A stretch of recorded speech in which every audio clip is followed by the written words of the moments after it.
I'm Kevin Harned, coming to you from Kitchen Studio for more secrets of Louisville chefs. It's almost like candy. And today, we'll welcome the granddaddy of Louisville chefs, who's been feeding Louisville through 4 decades. It's Dominic Serratore. Once the executive chef at Louisville's signature fine dining restaurant in the 80s, now he's the king of the kitchen at Dittos in the Highlands. And he's here to reveal a lot of secrets. This will last forever. So you can make some of his favorite dishes at home. Watch as he uses one of the most tender cuts of beef to create 2 entirely different dishes. We have another gift coming your way. Plus, Tim Laird turns the jelly roll into a cocktail. It's better than any of Grandma's canned goods. Very good. It's Secrets of Louisville Chefs with Dominic Serratore, and it starts right now.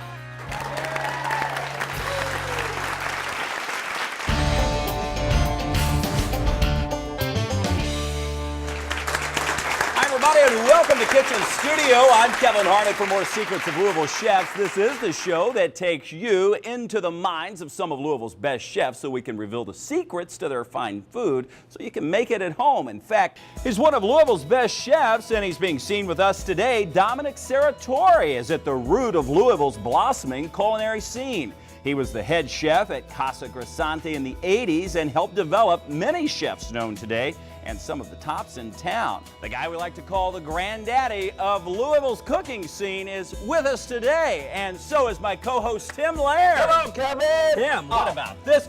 Dominic Serratore. I'm always excited when Dominic Serratore comes into the house because I'll tell you what, he's been with us many times and he puts on a show of shows. And he always brings a lot of great ingredients. And today's show is kind of all about beef, which It is my favorite. It is. It's the beef show. So anyway, without further ado, let's bring him on. Here he is, Dominic Serratore. Hello, Dominic. Hey, you. Good to be back. Thank you. Good to be back. How about that? They call you the king of the kitchen. They love that. And you really are. And you love it there. I mean, every time we come in, you're always there on the grills, working it, having some fun. Yes, that's you know, true. I mean, you're there all the time. Yes, well, that is true. That's the nature of the business. You have so many great selections, too. That's what I like about Dittos. Thank you. Whatever you like, you can find it at Dittos. We try to have a broad menu. I've passed some menus out so everyone can take a look at it if they're not familiar with the restaurant, and hopefully come by and see us and enjoy us. And also great salads, but besides salads, we're going to get into a little bit of beef. Tell us about this, Dominic. Yeah. This is the Bistro Medallion, and this is a cut. It's referred to as the second most tender cut in the steer. It's referred to as shoulder tender. Okay. And if you see, it's not a large piece of meat, okay? It comes from the shoulder clot, and we like to use it in several applications. And today, we're going to do one that has been on the menu for many, many years called the beef medallions, a more traditional meat and potatoes dish served over smashed potatoes, classic red wine sauce, and our tobacco onions. What I've done here are 3-ounce medallions, okay? So you can either grill the teres major as a full muscle this way and then slice it, and we're going to try that also, or you can just buy them from your butcher and you can cut them into medallions. So tips on picking this beef out if you're at the store. Right. I would ask for the shoulder tender or the teres major, okay? So what we want to do is we always want to season our meat up a little bit before it goes on the grill, and we're going to cook the medallions individually, and we're also going to cook one of the large pieces so I can show you how you can utilize that. Now at the restaurant, is it you serve the medallions? We serve the medallions, and we offer it in a large portion or a petite portion. So you can have either 3 medallions for the large portion, or if your appetite's not so much, you can have just a little 2 medallions. Oh, okay? nice. Yeah, yes. And maybe for a lunch special or something along that line, people will have it that way. So we're just going to season it very heavily. Yeah, and I'll tell you, a lot of people, they get nervous about over-seasoning, but you don't have to, especially when it goes onto the grill. Right. Because when you put it on the grill, a lot of it will stay on the grill. Exactly. Now, one of the things we like to do always is season our grill, so we'll just take a little cloth here. You could use a brush or something. And we want to make sure that just a little oil? Just a little salad oil there. Okay. They won't take long. We're going to cook them on the medium rare to rare side today to expedite time. But you know, you can always cook to the temperature that's most preferential to yourself. Or you could also take a piece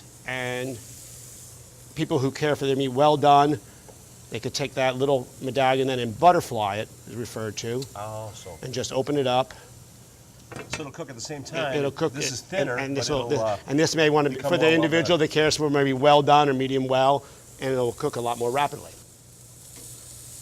You just have to be a good grill master. You have to pay attention to your meat. And like you said, that didn't take long at all. Does not take long at all. You can also grill the whole muscle, and then take that off, let it relax, and then slice it. And put it on a salad or something. A lot of people like that. Or even chill that piece of meat in the refrigerator and then serve it cold. So there are many, many options for this. And this is considered a very reasonable cut in comparison to filet mignon or tenderloin that you see on a menu. So second most tender piece of meat in the animal, but probably half the price. Maybe you don't even see it on the shelf at the market. You may have to ask the butcher specifically for this, okay? So what we're going to do while we're waiting is we're going to go ahead and warm up the red wine sauce. And this is a classic red wine sauce. All we're using here is a demi-glaze with a reduced red wine.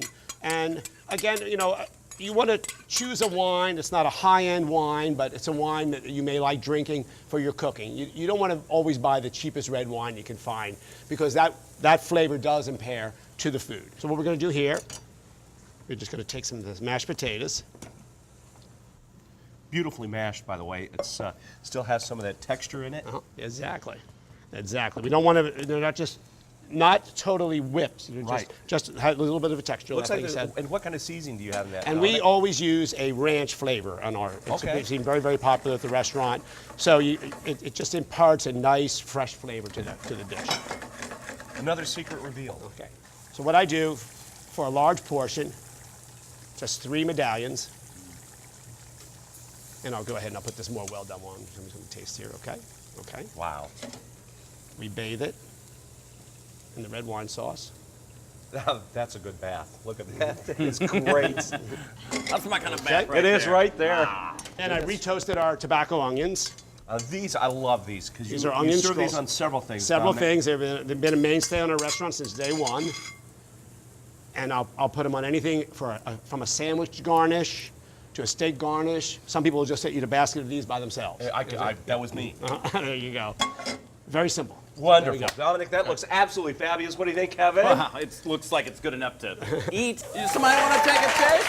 They're going to have a chance to take a taste, and we've got plenty more secrets coming up right here from Kitchen Studio. Up next, Chef Dominic will use the same cut of beef to make something entirely different. Also ahead, Tim Laird turns the jelly roll into a cocktail. Really, Tim? Really? I can't wait to see that. You're going to do that. Wait until you see how he shakes it up and serves it. You're watching Secrets of Louisville Chefs. We'll be right back. Oh, Dominic, that looks unbelievable.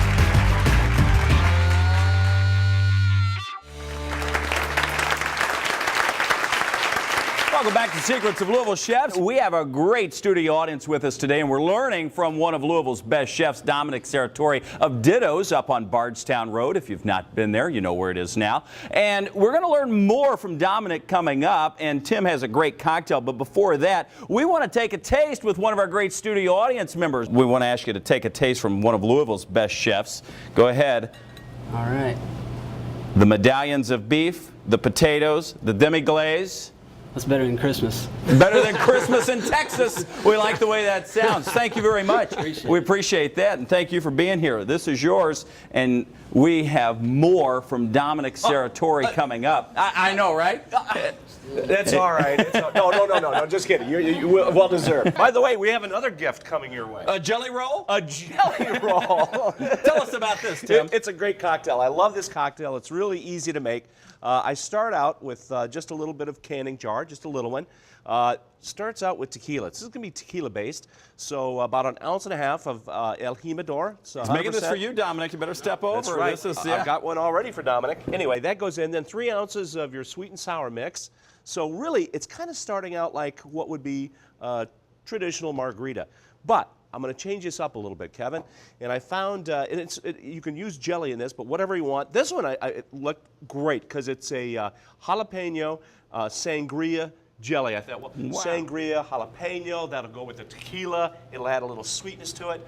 So a good spoonful of that. Tim is the only one in a jelly aisle that says, "Oh, I'm looking for this." Fantastic cocktail. And I found this Wild Horse Canyon. So anyway, delicious.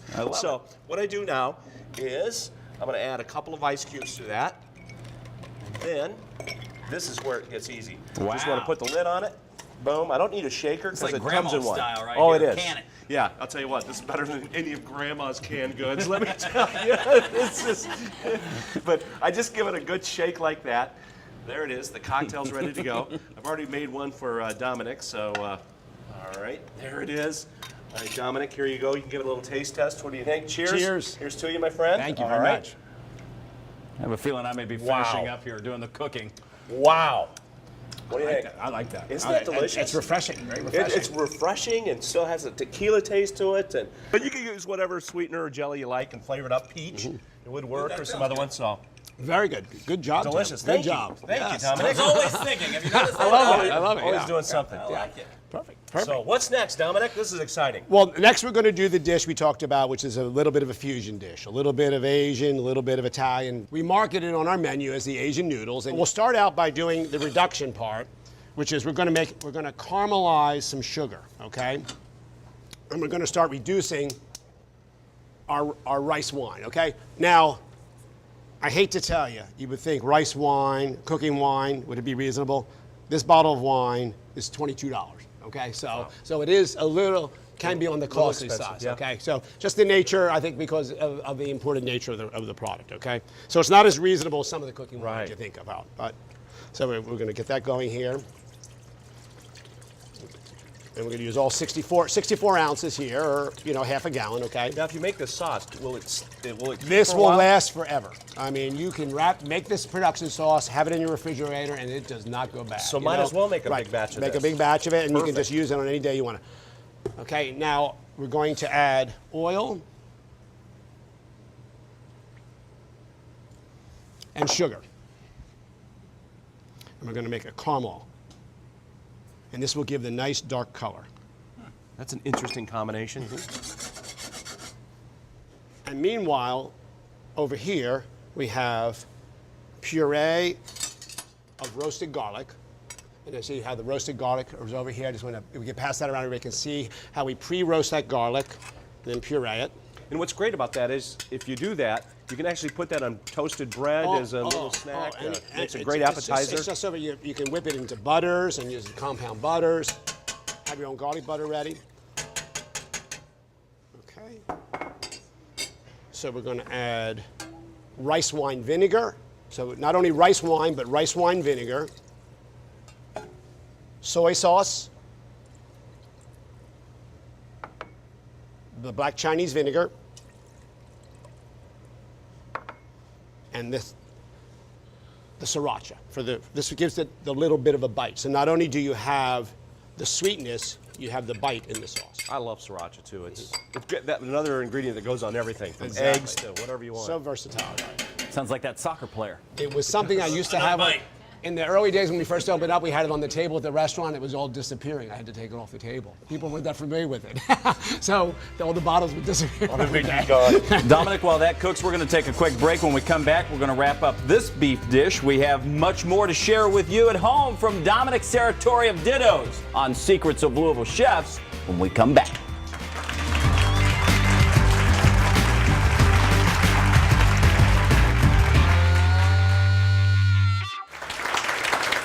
Hi, everybody, and welcome back to Kitchen Studio, where you're learning from one of Louisville's best chefs, Dominic Serratori at Dittos. Today's show all about beef, and now the dish that we're wrapping up has a little Asian, Italian fusion together. Tim, Dominic, we are about ready to wrap up the show, and the caramelization's Okay, coming we're finishing together. up now with the caramelization. It's coming along here. We're just a minute away here, probably. I think we can go with that. I think we have enough color there. Okay. Now, again, we want to be careful because this will boil up.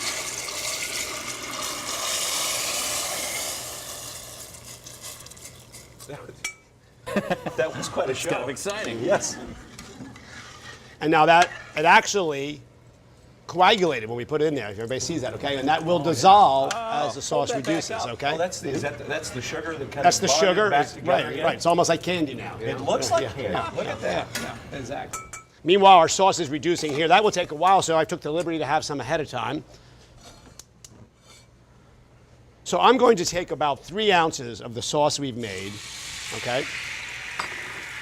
And would you pass me that, please? The fettuccine? The fettuccine, right? Perfect, okay. Okay. And if you would hand me those asparagus, okay?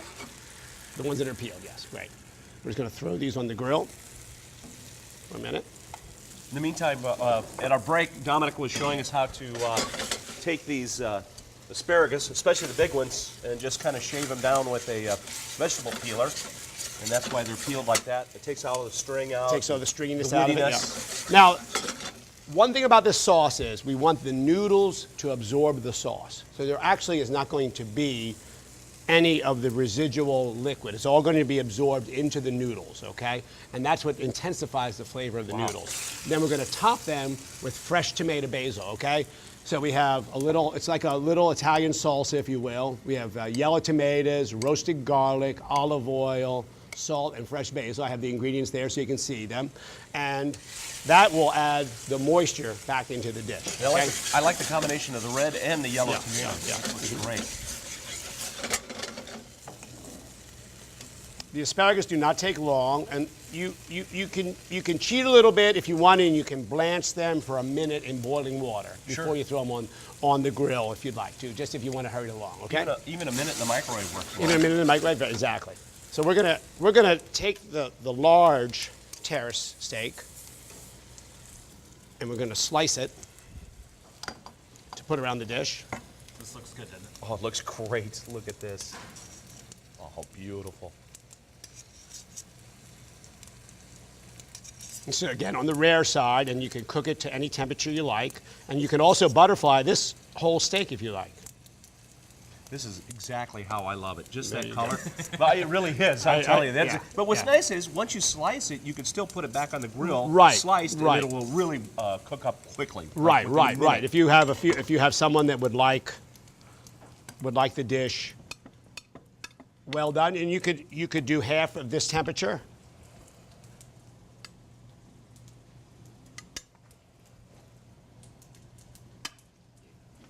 See you drooling there, Tim. I am drooling. I am drooling. Look at this.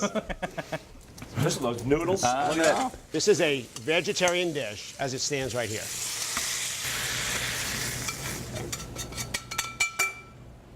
Packed with flavor. That part's the vegetarian, right? That's the vegetarian. This is That is not the vegetarian. carnivore. Right. But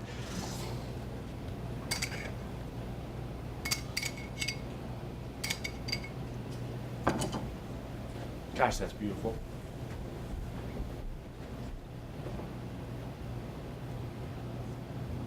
It's not easy being green. there we go. I'll tell you what, that is Voila. absolutely beautiful. Dominic, that is incredible. We need to thank everybody, Tim. We do. First and foremost, Dominic Serratori, thank you for being here today. Appreciate it, We appreciate that. We want to thank our great audience here today. Wonderful audience Thank you today. very much. Folks from Northwestern Mutual are here today, as well as Mint Julep Tours. We appreciate them. We appreciate our sponsors. Today it's all about beef. The Kentucky Beef Council, always supporting Secrets of Louisville Chefs, Universal Linens, and in fact Cisco. We appreciate everybody's support for our great show that brings all positive, all local programming home to you. If you're looking for the recipes for Dominic Serratori from Dittos or any of the other restaurants that we featured on our show, they're easy to find. They're at newlocaltv.com. For Tim Laird and on behalf of all of us at B&B Productions, I'm Kevin Harnett. We'll see you next time on Secrets of Louisville Chefs.